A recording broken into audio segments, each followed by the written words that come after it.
Hi, so in this video I have some more ideas on how to help you get a better night's sleep.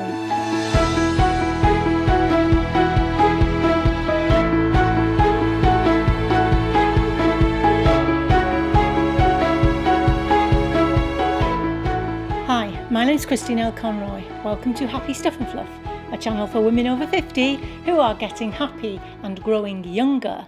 So yes, this is an update. Obviously, we've talked about sleep before, but I'm continually looking for new things and new ways to help you and new research. And I've listened to something recently that I think might help you. So one of the complaints that I hear the most of in women over 50, or the negative things perhaps about women over 50, is their lack of energy and lack of sleep, or let's say less energy than they had before, they feel, and now all of a sudden they find it difficult to get a decent night's sleep. Now, I'm sure you've all experienced this too. In fact, put in the comments box below, when you wake up in the morning, are you ready and raring to go after having had a good night's sleep? Yes or no? Okay, well, many women over 50 answer no to that question, which is why I wanted to talk about it today. And also, I'm going to leave an article that I suggest strongly that you read. I'll leave it in the description box below, from the Huffington Post, about some of the things that you might feel are wrong with you that could be down to lack of sleep. Things you may not even have thought of. So it's worth having a read. Now, always, obviously, diet and exercise are the two important things, whatever we talk about. And if you are in lockdown at this point, obviously it's more difficult to exercise, but I urge you, especially in terms of getting a good night's sleep, because if you're spending all your time indoors and not getting the movement and not getting the exercise, then of course, come 10 or 11 o'clock, you're not going to be tired. Your body won't be tired and ready to sleep. So there is that. Now, as I say, I've mentioned sleep before, and I'll leave a video up here. One of the other original videos that I've done on sleep before. And in that video, I talked about the fact that especially when I was caring for Charlotte, I struggled to sleep and to have a good night's sleep. And I started to take melatonin, and it worked a treat. It absolutely worked a treat. And it didn't make me feel horrible the next day, and I'm guessing that's because melatonin is natural to your body. Now, I didn't take it every night. I only took it when I'd gone a few nights without being able to sleep, and then I felt, look, I really need a decent night's sleep, I'm going to take a melatonin. Now, why? That was because, although I don't believe it's addictive, I didn't want to become reliant on taking a sleep aid of any kind.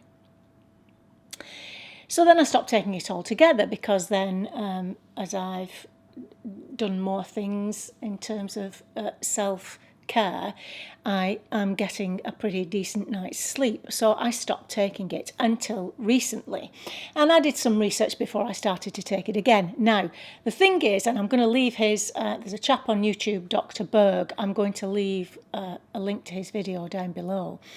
And he talks about the fact that melatonin is in fact the sleep hormone, but it is a hormone. And if you do keep taking it too often, then there is a risk that your body will try to compensate, because you're taking in extra from externally, of course, as a supplement. It may try to compensate and stop producing quite so much naturally, or so much itself. And then, of course, you would become dependent on taking melatonin. However, the fact remains that melatonin is the sleep hormone, and it is a vital component for you to get a good night's sleep. So what can we do about it? Well, we know that melatonin is triggered by darkness. Darkness stimulates melatonin. So, your ancestors would go to sleep when it got dark. Of course, we don't do that anymore. And because of all the light pollution that we have, we very rarely have a completely darkened room. That's what you must try to achieve. We know this, I've mentioned this before. All lights off, doors closed, blackout curtains if you can do that, plus the iPads, not just the what do you call them? You know what I mean? Not just those. You have to be in a completely darkened room. The darkened room is what is going to trigger the melatonin in you. Now, you might do that already. I do hope you're not keeping your any electrical appliances in there, or your phone, or anything that emits the blue light, because we know that the blue light reduces the melatonin effect. Now we know this, there are apps available, which I'll try to leave a link down below, to help you limit the blue light. So you must do that if you haven't done that. So darkness stimulates melatonin, so does the cold. So the colder you can keep your room, the better. I actually like to have the windows open and snuggle down in the covers. I think that's a really nice thing to do. So if you can keep your room at a colder temperature, then that's better for you. Now, if you really feel you need something extra, then instead of taking the hormone melatonin, try taking the amino acid glycine. Now, glycine stimulates serotonin, which in turn stimulates melatonin, but it isn't a hormone. So you're able to take that 1 to 2 grams of that before you go to bed at night, which will go on to help to stimulate melatonin in your body. Now, as with everything I talk about on here, please do your own research, and if you feel you need to, speak to your caregiver about taking supplements and what you should be taking. But this is what I am going to do. I'm going to start to take the glycine, and I will let you know how I get on with that. Now, the other thing that helps to stimulate it, melatonin, is taking vitamin D through the daytime, which of course you're all doing already, which is great. So taking vitamin D, or obviously sunlight if you can get enough of that, during the daytime helps to stimulate melatonin at night. So vitamin D during the day, melatonin at night. And that should help you considerably.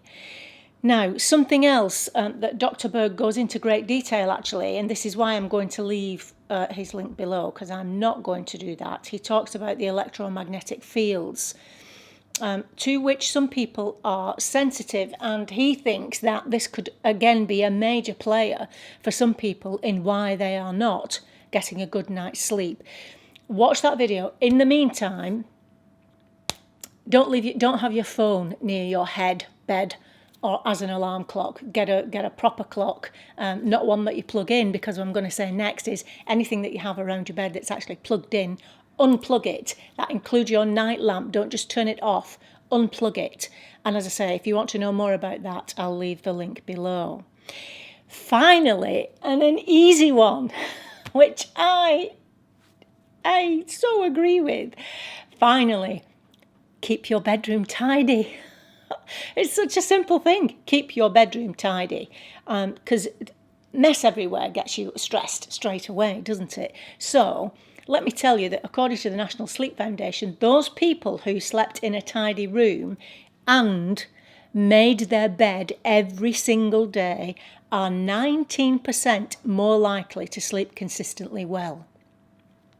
19%. So if you don't do anything else, tidy your bedroom and make your bed every day, and also clean sheets. People report that clean sheets help them to sleep. You try saying that. Clean sheets help them to sleep more easily, because they're so comfortable, isn't it? It's so lovely and comfortable when you're in clean sheets, I think. And stop this now, computer's making a noise. When you've got lovely clean sheets on your bed, it's just so comforting, and that helps you to sleep too. And of course, don't forget your silk pillowcases.